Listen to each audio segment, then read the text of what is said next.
Gracias por continuar con nosotras. Vamos a la sección de Con Todo. El día de hoy les traemos una entrevista con Alejandra Macías. Ella es directora del CIEP, el cual estuvo analizando los datos de la encuesta de ingresos y gastos de los hogares 2024. Particularmente hablaremos de los gastos en salud de los hogares mexicanos. Vamos pues con el Con Todo.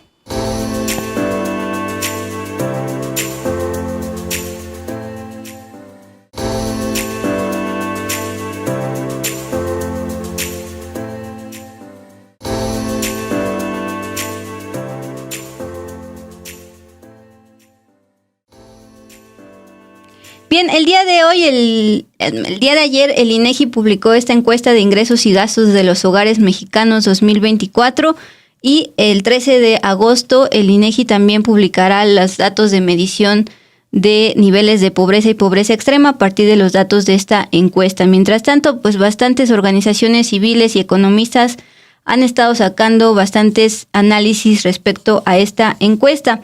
Nosotros hablamos con el CIEP, este Centro de Investigación Económica y Presupuestaria que lleva años analizando los presupuestos para las políticas públicas, también entre ellas salud. Entonces, pues justamente analizaron lo siguiente a partir de la Encuesta Nacional de Ingresos y Gastos en Hogares 2024. Aunque el 63% de los mexicanos dijo en esta encuesta que sí está afiliado a alguna dependencia de salud pública, por ejemplo, IMSS, ISSSTE, IMSS Bienestar o de Pemex, aunque sí están afiliados, 6 de cada 10 recibieron la atención médica no en el IMSS, no en el ISSSTE, sino en establecimientos privados o bien estas farmacias famosas que tienen a un lado un consultorio. Alejandra Macías, directora del CIEP, nos dijo en entrevista que esto derivó entonces en un aumento al gasto de bolsillo para salud de 8% entre el año 2022 y el año 2024. Ahí tenemos un mapa, por favor, Lluvia, donde se desglosa por estados este gasto de bolsillo ejercido por mexicanos que, aunque están afiliados, final de cuentas tomaron su atención médica en el sector privado. El promedio nacional de gasto en salud es de 6,421 pesos al año. Por estado, los más altos son en la Ciudad de México con más de 9,000 pesos, en Zacatecas con más de 8,000 pesos y en Querétaro con más de 8,000 pesos al año.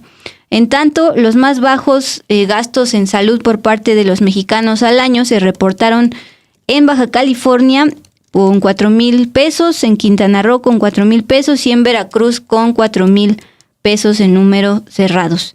Bien, desde el CIEP nos explicaron que todavía hay una insuficiente inversión en el gasto de salud y además en estos años que midió la ENIC de 2022 a 2024, acuérdense que hubo cambios para los afiliados que no tienen seguro social, es decir, desapareció el seguro popular, se convirtió en INSABI, luego se canceló el INSABI y finalmente estamos ahorita con el IMSS Bienestar y pues está también el personal médico adaptándose a estos cambios y ausencia de insumos y demás. Bueno, para medir por qué son insuficientes esta inversión en gasto para el servicio de salud pública, les decía, el CIEP siempre analiza los presupuestos. Entonces, en 2025 México está destinando en promedio 2,5% del PIB en el sector salud, aunque la Organización Mundial de la Salud recomienda a los países gastar al menos el 6%. Acá solo se gasta 2,5%. La directora del CIEP nos explicaba que pues justamente el gobierno mexicano, particularmente Hacienda, que es el que decide el presupuesto, pues tiene que decidir a quién le da más dinero. Por ejemplo, invertir más en Pemex, pero al invertir más en Pemex le quitas a otros sectores, por ejemplo, salud. Bueno, vamos a escuchar pues justamente qué es lo que destaca Alejandra Macías, directora del CIEP, respecto a este gasto de bolsillo que aumentó en el sector salud. ¿Qué es lo que vimos en la ENIC en el sector salud? Bueno, lo que sucedió ahora es que se compone de varias preguntas. No solo preguntan si está afiliado, sino que lo hacen de manera distinta, te mencionaba, sino, bueno, cuando te enfermas, ¿a dónde vas? ¿No? Y si buscas el servicio, ¿quién te lo da? ¿No? Entonces, en términos generales, lo que vemos es, sí, más personas identifican al IMSS como un proveedor de salud, ¿no? Es decir, si les preguntan cuando te enfermas a dónde van, dicen IMSS. Pero al final hay una proporción de la población que se enferma, que busca la atención y que la obtiene más en el sector privado o en las farmacias, no precisamente a través del IMSS. Entonces, pues yo te invito a la audiencia a ver las gráficas que sacamos, son como cascada, justamente viendo toda la población y luego cómo va sucediendo la atención efectiva, ¿no? De los servicios de salud. Y creo que lo más relevante es, primero, la fragmentación de todos los subsistemas de salud que sí proveen finalmente los servicios, que son tres instituciones las que atienden, o tres sectores las que atienden a la población mexicana, que son IMSS, el privado, que es un poquito más grande que el IMSS, y la tercera son las farmacias. Y todos los demás tienen una proporción bien pequeñita.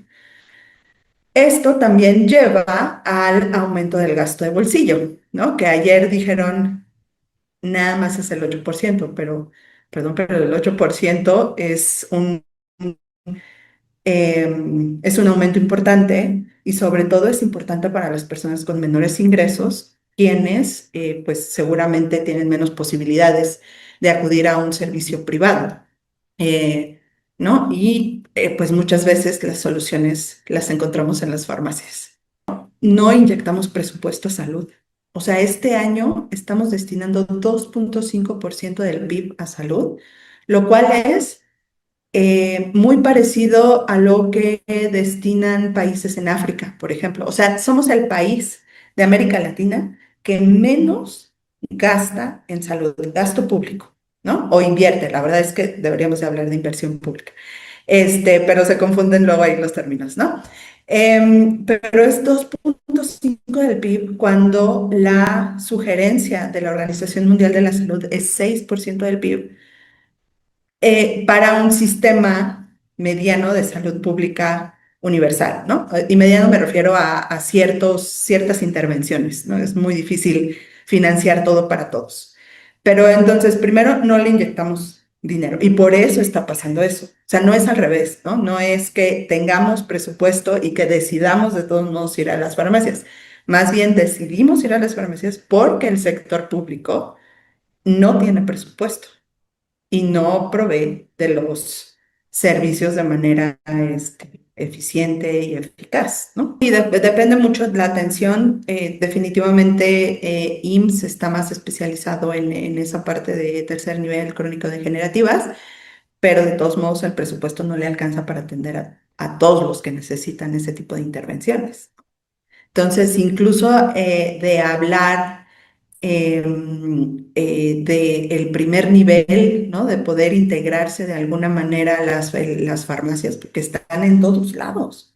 Y además es un servicio relativamente accesible. Entonces, necesitamos pensar cómo financiar de mejor manera el sector salud, porque el presupuesto público es muy bajo y lo peor es que no tenemos espacio para poderle destinar más. O sea, es una cosa de decisiones, ¿no? O sea, podríamos quitarle a Pemex un poquito para darle a salud, pero eso no está pasando. Bueno, durante esta conversación con Alejandra Macías, directora de el CIEP, le mencioné que pues hay que también recordar que hay niveles de atención en el sector salud. Si bien algunos han tenido suerte y han tenido atención pronta y eficaz, también hay otros niveles de mayor especialidad para recibir cirugías y demás que tienen que esperar más a pesar de la urgencia de ciertas cirugías. Así como hay casos donde les ha ido bien en el IMSS o en el ISSSTE, Valiente 2025 dice, soy derechohabiente del Hospital Militar y como nunca hay nada, ni medicamentos, ni médicos especialistas, ni recursos, como nunca nos han castigado, pues yo compro mi medicamento. Es un caso de que pues justamente aunque es derechohabiente, está afiliado, pues requiere ir al sector privado para pues abastecer su receta por él mismo, por su gasto.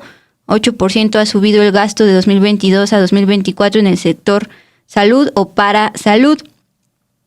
Bueno, Esta mañana, además de hablar sobre las aranceles, la presidenta Claudia Sheinbaum fue cuestionada sobre los resultados de esta encuesta. Por supuesto, destacó el tema de los ingresos, porque justamente de 2022 al 2024, como ustedes ya saben, aumentaron los ingresos de los mexicanos 10%, particularmente por los programas sociales, entre ellos y sobre todo el de las pensiones. Decía ella, además, que se disminuyó la desigualdad dependiendo de cómo se mida. Ella dice que la diferencia entre los más pobres y los más ricos era de 35 veces el ingreso durante el periodo de Felipe Calderón. Ahora es 14 veces la diferencia de ingreso entre el decil de más ricos y el decil de más pobres, así se le dice. Y pues justamente el 13 de agosto se va a dar a conocer por el INEGI ya la medición de los niveles de pobreza. Y en pantalla estamos viendo el tema de las pensiones, porque justamente los mayores transferencias monetarias del gobierno, que esto aumentó los ingresos de los hogares mexicanos, es particularmente las pensiones de adultos mayores. Y justamente de eso hablamos con Alejandra Macías. Ella identifica que lamentablemente sigue la brecha de género, particularmente en la distribución de estas pensiones para adultos mayores. Pues sí, no podemos negar que el incremento del ingreso, no podemos negar el incremento del ingreso por las transferencias, ¿no? Hay varios programas y sobre todo las pensiones para el bienestar, pero pues es para un rubro muy específico de la población, ¿no? Que tampoco tiene acceso a salud, o no tiene el mejor acceso a salud. Entonces, también nosotros hicimos ahí una tablita de los ingresos de los adultos mayores. Y si bien la pensión para el bienestar de las personas adultas mayores representa un porcentaje alto, lo es más importante para las mujeres que para los hombres, ¿no? Y bueno, se sigue manteniendo una brecha de ingresos entre hombres y mujeres, o sea, haciendo aquí un énfasis en que no es un programa con perspectiva de género, uno. Dos, pues a las mujeres aún con la pensión, no les sigue alcanzando para servicios de salud. Entonces, necesitamos fortalecer los servicios de salud pública, también porque la población está envejeciendo. Cada vez vamos a ser más adultos mayores con enfermedades crónico-degenerativas, viviendo mucho tiempo, y eso no hay sistema fiscal que soporte.